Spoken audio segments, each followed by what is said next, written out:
kaay yeeg Mamadou Mouhamed Ndiaye. jërë ngeen jëf jàllar bi kat bu ñu jàllar bi moo xëy di jàllaañu ci yéene kaay ñu xëyandol professeur Abdoulaye Bathily mi ne woon keroog li muy gis ci réew mi bu dakkul ci kaw ca la ñu jëm Le Quotidien nee nañu Bathily mi waxoon loolee waa kër Macky Sall yi far nañu ko kaw ubbil yéene kaay bi convergence des cadres républicains gi Abdoulaye Diouf Sarr jiite ñoo ko tontu li ñu jàpp moo di professeur Abdoulaye Bathily li mu bëggoon a jiite Union africaine te farutaam loolee moo jugegul ci bopp bi ba léegi la yéene kaay nañu Diouf Sarr ak compagnie du foofee rek lañu yem ak professeur Abdoulaye Bathily wax nañu ko musiba ak mbelengaan dem nañu sax ba yegg ak moom ci naan ko attitude irresponsable Abdou Mbow bu APR dolli ñu ci ne professeur Abdoulaye Bathily jamono ji da koo raw ci xët mu njëkku Les Échos ba tey moom député bi di Abdou Mbow ma ngi fay wax ne ndam li Macky Sall am 2012 loolee le professeur Abdoulaye Bathily mën a gut a wanaasu ba léegi ba tax keroog mu mel ne ku jëfur di wax journal bi bind ne borom jàllar bi di Bathily waa APR jàggi nañu ko ba ca kaw jàllar bi ko jàll ci leneen source nañu moom kay Diouf Sarr ak i gaayam dañu koo taal ba mu tàkk jëppét li mu ne woon keroog moom professeur Abdoulaye Bathily régime bu Macky Sall li muy def bu dakkul ci musiba mbaa bakumba ci la ñu jëmee réew mi waxam joojee dootu ko waxati dootu ko defati ndax weex na ko xat Ibrahima Kandé bu l'Observateur xëy jël xalimaam ci yéenekaay bi di ñu toppal fa Abdoulaye Bathily jaar ak Macky Sall ba fi ñu yegg tey ji àndandoo bu yàgg ci Benno Bokk Yaakaar ba tey ñu far mel ne sawar ak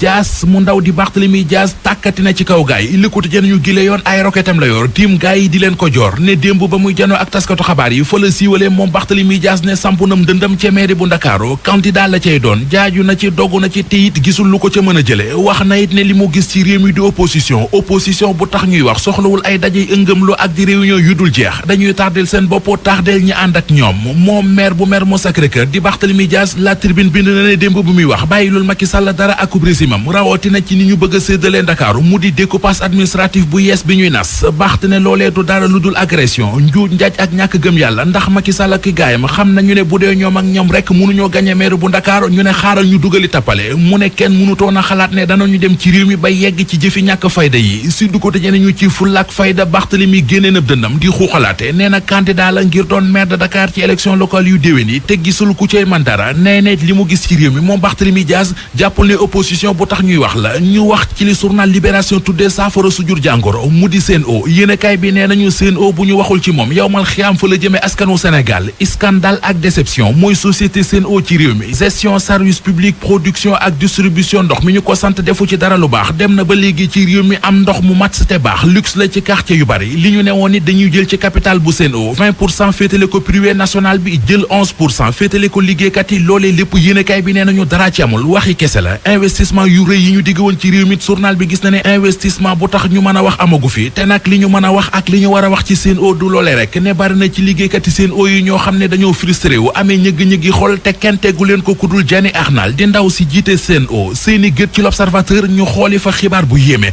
ma nga xewe ca quartier Madina Salaam gëcca Louga di seen nas ndaw suñu naan Khady Badiane am ñaar fukket ak juróom-ñaar moom la ñu fekk mu faatu ba ñu koy gis dañoo saañ gémmiñ ga takk bët ya takk loxo ya sànni ko ci benn fosse bu ñu doon tabax ci bâtiment bu yeggul ñu yeggaat ci Les Échos agresseur bu siiw bi ñu naan Akon journal bi nee nañu jàpp nañu ko keroog waaye ba ñu koy auditionné wax na yu rëy ci enquête ba nee na alkaati li tax ba lu mat juróom-ñetti at ngeen may wër mun leen a fexe ba gis ma mun leen a fexe ba jàpp ma moo di ndomba gu ma takk moo tax li waral ba ngeen jàpp ma mooy ba ngeen may jàpp da ngeen maa bett fekkoon ngeen ma tekki ndomba gi ba teg waaye su ma ko takkoon du ngeen ma mës a jàpp. RFM di leen ñaanal jàmm yi sàkku ñaan ci ñëpp yaakaar juddu ci Casamance ngir luy fay ayu ba faw muy bànqaas ak politique di aji xare yi MFDC yëpp dogg noon ci wér ngànnaay yi jublu ci waxtaan ñu ne loolu di li nu dig organisation société civile yi taxaw ngir jàmmi Casamance wàllu xibaar bokk na ci lu toll ci fukk ci njiiti réew wala njiiti gouvernement yu bawoo Afrique jamono yi cim ndaje ca Paris ak seen naatango bu France Emmanuel Macron ubbite ndaje mi tey ji la ca foofu tugal li ñu ci waxtaane dina ci bokk luy suqali koom-koomi réew Afrique yi ginnaaw jàngoroy coronavirus bokk na ci yooyu njiiti réew bu Sénégal président Sall Barthélémy Dias candidat la ngir mairie Ndakaaru ci local yi ñëw janvier 2022 maire Mermoz xamle lu ni mel démb ci janoom ak taskatu xibaar yi ci technique bi Abdoulaye Diop.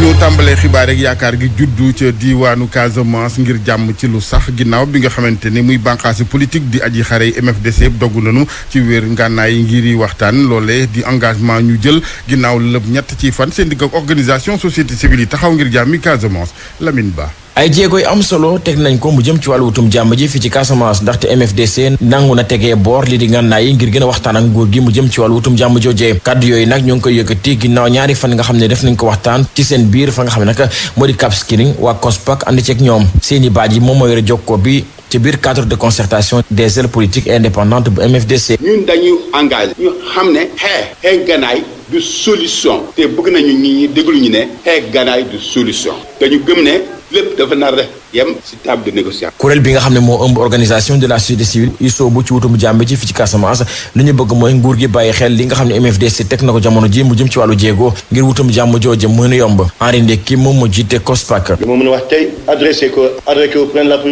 la République ne ko ñun en tant que société civile def nañu lu ñu nar a def moo na suñu warugal en tant que société civile dans un pays ñun lu ñu yitteel mooy jàmm am Casamance jàmm am Sénégal. jigéen ñi nga xam ne ñoo ngi bokk ci bois sacré bi ñoom it jamono ji ñu ngay xaar seen tànk tubéy mu jëm ci wàllu jubale faction yi Marie Rosalie Coly moom moo jiite jigéen ñi nekk ci bois sacré bi. benn cantonnement moo ñu desee mooy Salif te kam mu ngi nii toog ñu ngi waxtaan te dinañu ñëw ñoom itam dinañu fekk si seen morom yi te dinañu waxtaan dinañ juboo parce que muy moom muy César Atoute muy Fatouma muy Kompas muy Adama Sané ñoom ñëpp benn bébét rek la ñu am mooy la paix. ñi nga xam ne ñoo di bailleurs yi jàppale processus bi li ñu bëgg mooy ñëpp jógal seen loxo jamono ji ci wutum jàmm joojee ngir accord de pays mën a antu ci li gën a gaaw Lamine Ba Ziguinchor rajo Futurs Médias. jërëjëf Lamine jàmm jooju ñuy ñaan borom bi def ko ndax Casamance ñeent fukki at a ngi ci ay ak ay loraange tiis na ko noonu ci njaboot yi xayma tukkee ci société civile bi jëm ci juróomi junniy doomu aadama yi ci faatu ci ayu Casamance bi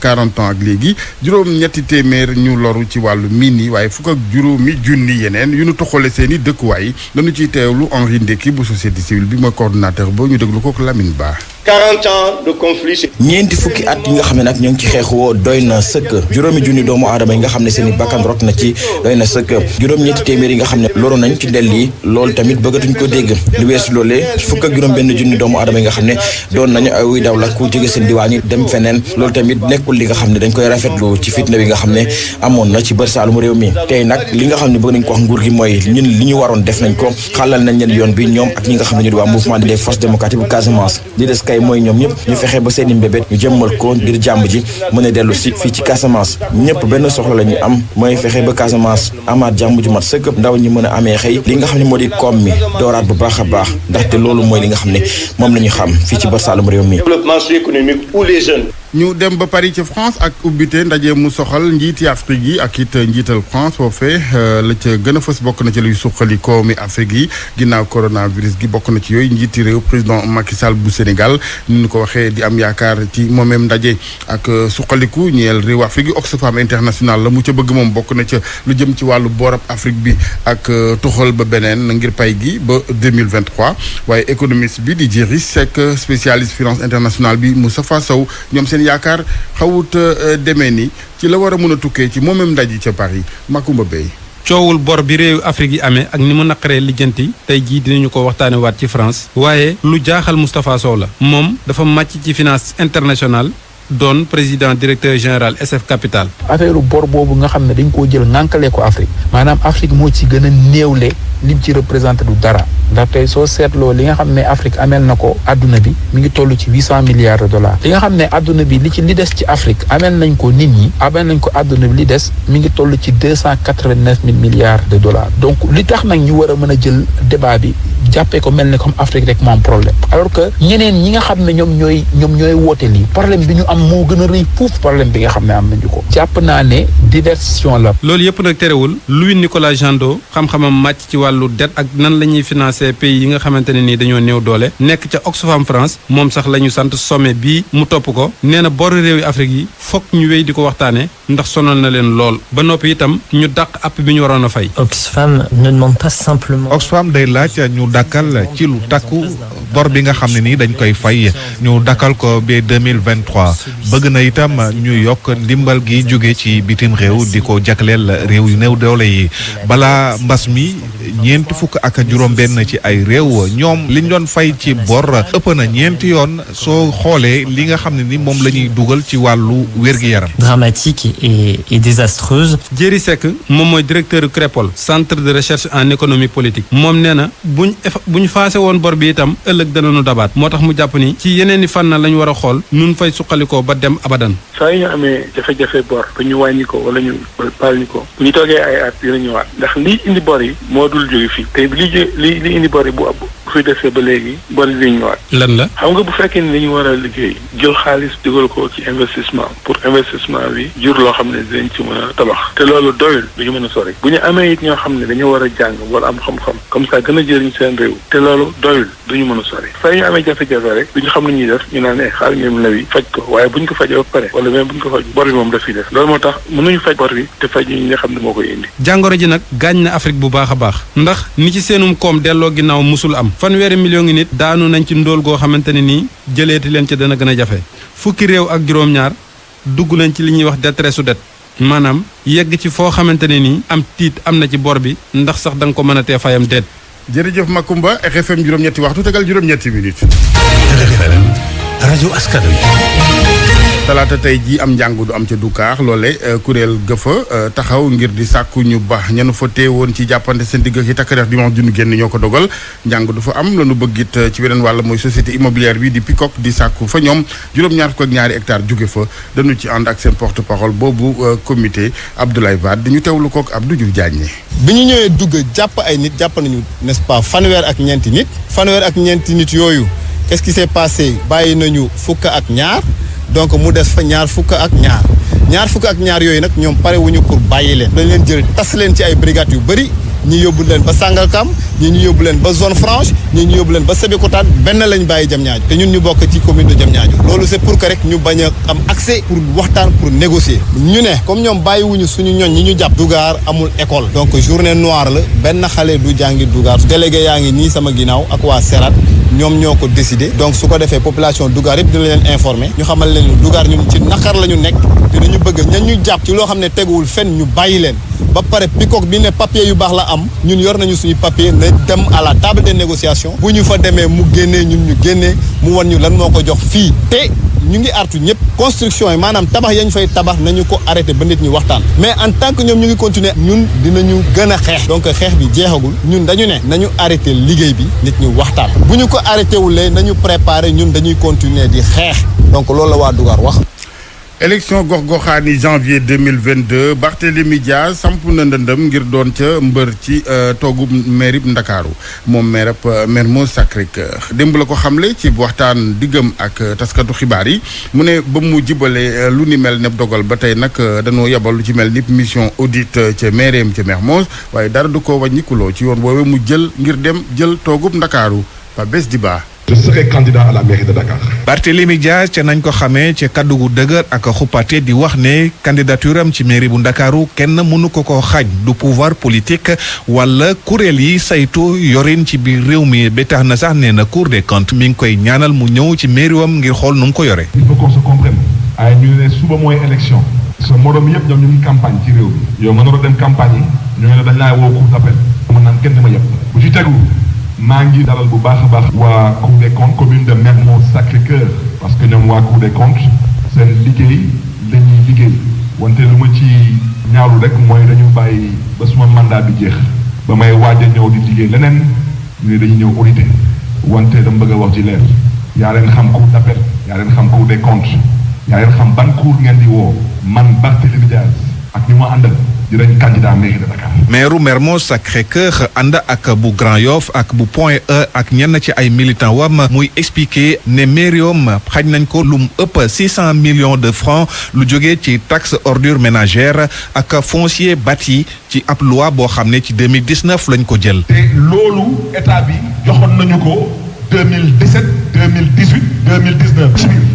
ñoom à travers la direction générale de la comptabilité publique et du trésor ils décident que la loi numéro 2019-12 du 8 juillet 2019 attribue ses recettes aussi bien aux communes et à la ville façon wu def politique bi président Macky Sall bëgg indi biir Sénégal dafa ñaaw te dafa jekkul ci démocratie. Barthélémy Dias ne loolu yëpp dañ ko def rek ngir bëgg ko xocc ba li mu bëgg def du ko mën waaye nee na dina janoo ak ñooñu woon na itam opposition bi mu opposé wu. Pabes di ba jërëjëf leneen ci xibaar ak RFM ak lakk ca marché central ab diwaanu Saloum ñu dem fa ak Ibrahima Diame maa ngi lay nuyu Ibrahima. jërëjëf doyen Assane maa ngi lay fay bu baax. ni ñu ko waxee am nag lakk ca marché central bu Kaolack magasin bu fa defab doom lu bari yàqu fa. rëy la magasin cosmétique bu doon jaay ay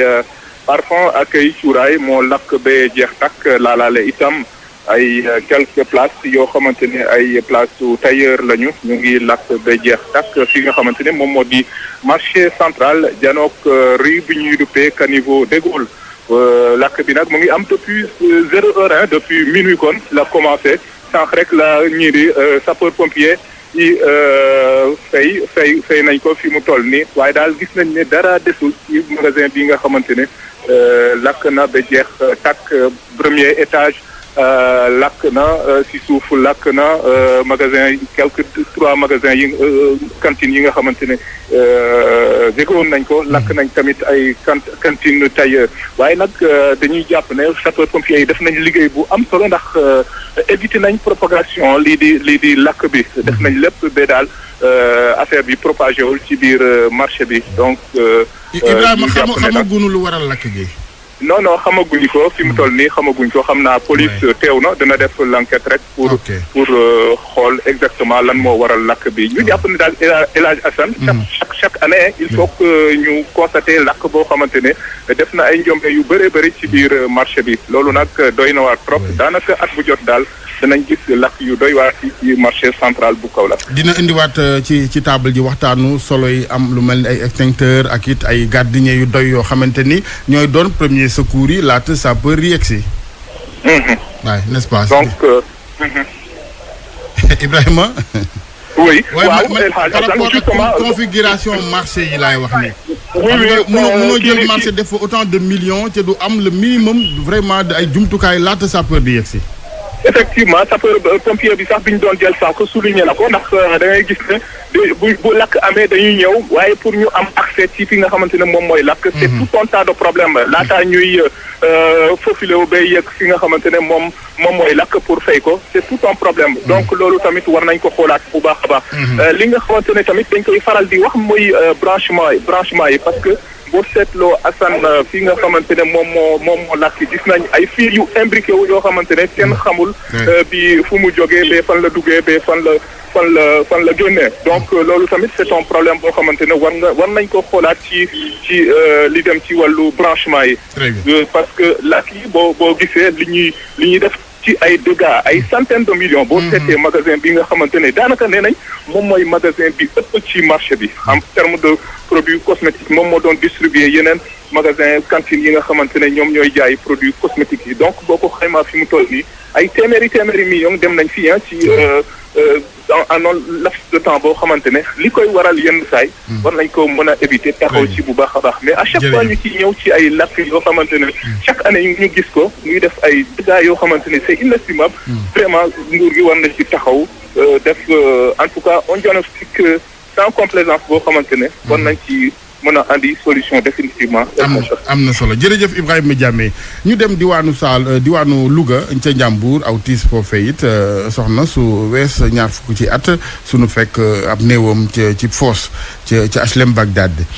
police ubbi na ci enquête néew baa nga ci hôpital régional Amadou Sakhir Mbaye leerali Abraham Paul Pouy. ci lundi bi ci ay 8h ci guddi lañu gis ab néew boo xam ne néew bi ab jigéen la atami war a toll ci ay 20 ans ñu fekk ko ci ginnaaw station EDK bi nga xam ne moo nekk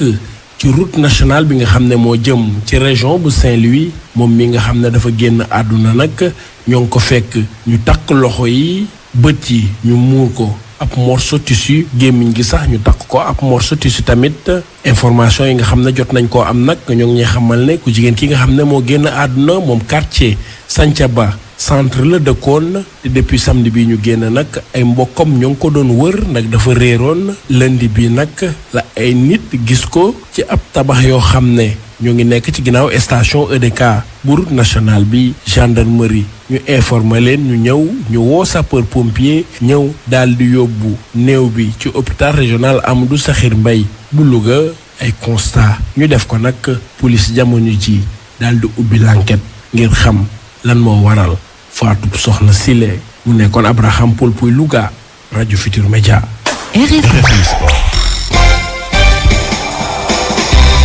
sport gi Malal Junior Diagne maa ngi lay nuyu Malal. maa ngi la fay la Jassane. bismillah. nu door ak wàllu basketball African League démb équipe bu Sénégal bii di Douane am na ca ndam lu ci duggam ci jongante googu ndax dañoo rek mujjee daan équipe bu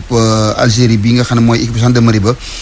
juróom-ñeent fukk ak ñeent la ñu sénégalais am ñi am juróom-ñaar fukki poñ ak juróom-benn jongante ga nag ba mu daal di rek jeexee ñoom nag di ndawal Futurs Médias di Mor Bassine moom itam jot na ca def njàngat ci la nga xam ne daal gaay wañe nañ ko waaye itam nee na entraîneur bi di Amadou Gueye Pa bi liggéey na mbooleem lu moroon a def ngir fexeendi ba xale sénégalais yi am ndam seen geneen jongante jàpp nañ ko bés ni ëllëg si àllarba ji bu juróomi ndox tegalee fanweer ci simili dinañu dajanteeg équipe bu Maputo bu ñu duppee club de Maputo équipe la bu nekk ca Mozambique. xale Sénégal yi nag démb wañe nañu foofu les Pastef bu mat sëkk ci seen diggante ak équipe bu Algérie ndax ñaare bu sax équipe nationale di basket ak équipe bu arabe yi dafay doon taxawaay woo xam ni wu doy waar lay doon moom Mamadou Gueye Pa bi mën nañu ko déglu gannaaw ba ñu li si xare i kàddoom ñu dégtal ko auditeurs yi. dañu mës a dominer Sénégal depuis ces 5 dernières années là amatuñu woon dara lu ñu koy prouver lépp lu ñu waroon def rek moom mooy tey jii nii ñëw fii nii won Sénégal yëpp ne am nañ capacité tamit jouer au niveau international et victoire bi dafa nekk victoire boo xam ne dafa spécial mu neex ma trop ndax joueurs yi dama gis ne ils ont le niveau international ils sont très durs ils ont un très bon mental. gis nañ ci match bi nga perdre dès le premier quart-temps l'un de tes joueurs majeurs Birahim Gaye nan nga réagir ci équipe bi ak lan nga wax joueurs yi. waaw mais man xam nga géré wu ma benn joueur benn collectif la géré mu nekk nag affaire bu ma mettre trop parce qu'il fait partie des leaders de cette équipe qui a énormément contribué à cette équipe de la Douane là pour qu'on arrive là fi ñu agsi tey jii nii mais après loolu tamit dañu concentrer juste suñu ay forces éviter yenn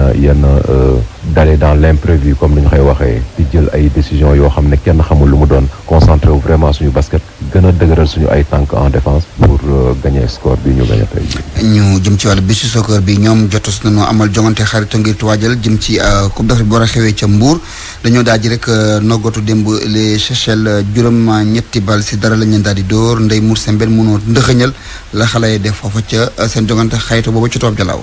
gaynde bitu soccer yi am nañ ndam lu rëy ci kaw waa Seychelles ndam li nag bu ñu sukkandikoo ci sélectionneur bi di Ngala Sylla li ko sabab mën na bokk ci coono bi seen adversaire yi amoon. effectivement tey gagné nañ juróom-ñetti bal ci dara ci ak île Seychelles bi nga xamante ne ñoom démb leen ñëw naam sax ñoom démb ci ngoon lañ ñëw sonn na donc peut-être sax loolu mën na expliquer tamit seen défaite mais tey daal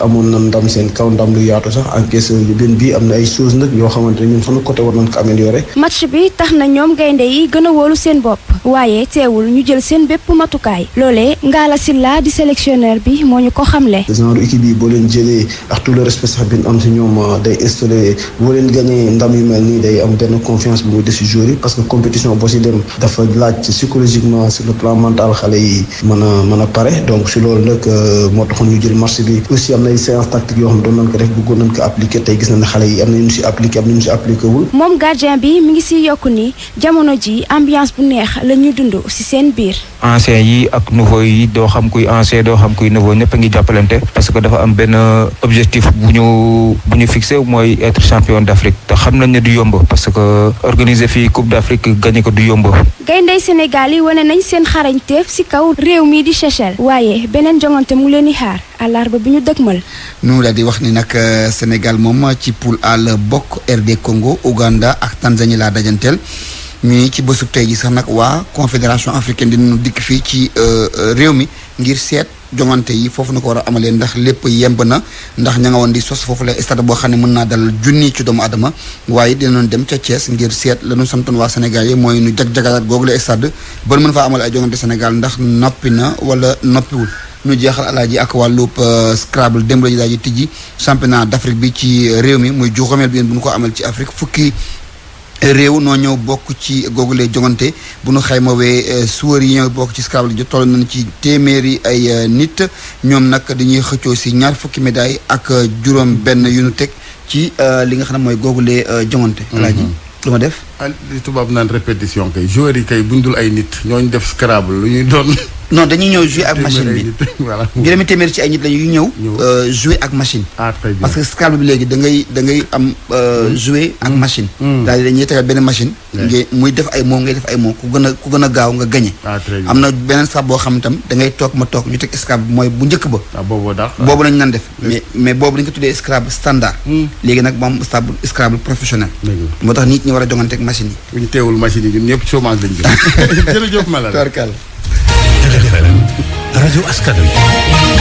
ñu ànd ak Hadj Ndate ci chronique culture bi. dal leen ak jàmm tey jii ci talaata ji ci àdduna wërngal këpp ñuy màggal bés bi nga xam ni moom la ñu jagleel musée yi xëtuwa di maanaam thème bi ñu duppee ko avenir des musées se rétablir et se réinventer. ci wàllu woowu musée Théodore Monod di sargal ki di professeur Amadou Matar Mbow mi nga xam ni moom moo nekkoon directeur général bu UNESCO. loolu nag ñu koy mandargale ab exposition boo xam ne ni ñoo ngi ko duppee fësal nataal ngir Amadou Makhtar Mbow exposition boobu nag di marqué rek ubbiteeg lii di musée bi gannaaw at goo xam ne ni dañ ko tëcc waaye tamit dina nekk ab occasion ngir mu mën a gaaral lenn ci ay objet patrimoine yoo xam ne ni dañ ko abale woon ñii di waa musée bu Quai Branly nekk ca France waaye tamit dalloo lenn ci ay studio yoo xam ne ni dañ ko jagleel ay chercheurs ak li nga xam ni moom mooy seen scénographie bu yees bi waaye tamit seen site internet bi nga xam ni samp nañu ko exposition boobu nag bu 18h ci ngoon jotee tey jii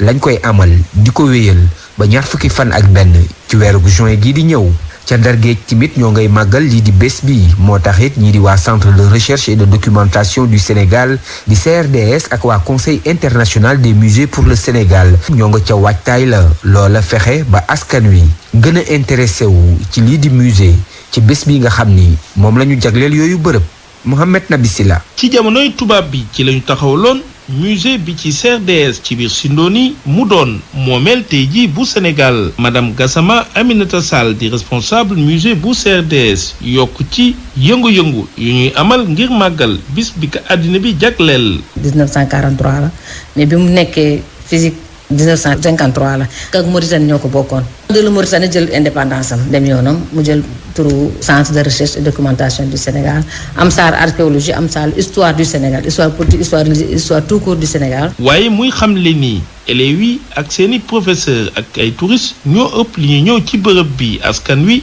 war nañu gën a fexe ba jege musée bu ni mel. malheureusement ñu dëkk ci dëkk bi duñ fiy faral di ñëw waa dëkk bi du ñëw dañu foog ni dafa am ñu moom musée dafa am ñu fa war dem ñu fa waratu dem il faut nga am yenn xaalis pour dem fa alors que amul dara looy fay. madame Niang Fatima Fall directrice bu CRDS jiite itam conseil international des musées pour le Sénégal xam le ni ëllëgu musée yi lee dafa war a am ndimbalu communauté bi ci waral dugal seen loxo bu baax a baax mu ciy joxe sax yenn ci ay nataal. quelquefois da ngay gis ku ñëw sax jox la ko ne la am wàcc ka fi boo soxlaa rek nga wax ma informé ma ku mel na Abdou Aziz Bathily nga xamante ni moom dafa jël 3500 image négatif indi ko mën naa jël keneen comme Abdou Aziz Diaw yàlla na ko yàlla yërëm mu abal ñu ay robe yu nga xamante ni yaayam moo ko moom te góor la robe la lu nga xamante ni dañ ko brodé ak loxo. gannaaw musée CRDS bile musée de la photographie ak Champ Mermoz nekk ci tundub Ndar bi ñu def moomeelub àddina bi nekk nañu bërëb yoo xam ni bari na lool ay touristes yu muy dalal. ñu jeexale rek ak lu soxol forum national bi nga xam ni moom la ñu jagleel lépp lu jëm ci wàllu développement culture urbaine ci wàllu woowu ñii di waa Optimiste Production àndandoo ak association Urban Culture di amal ab atelier d'échange niki tey jii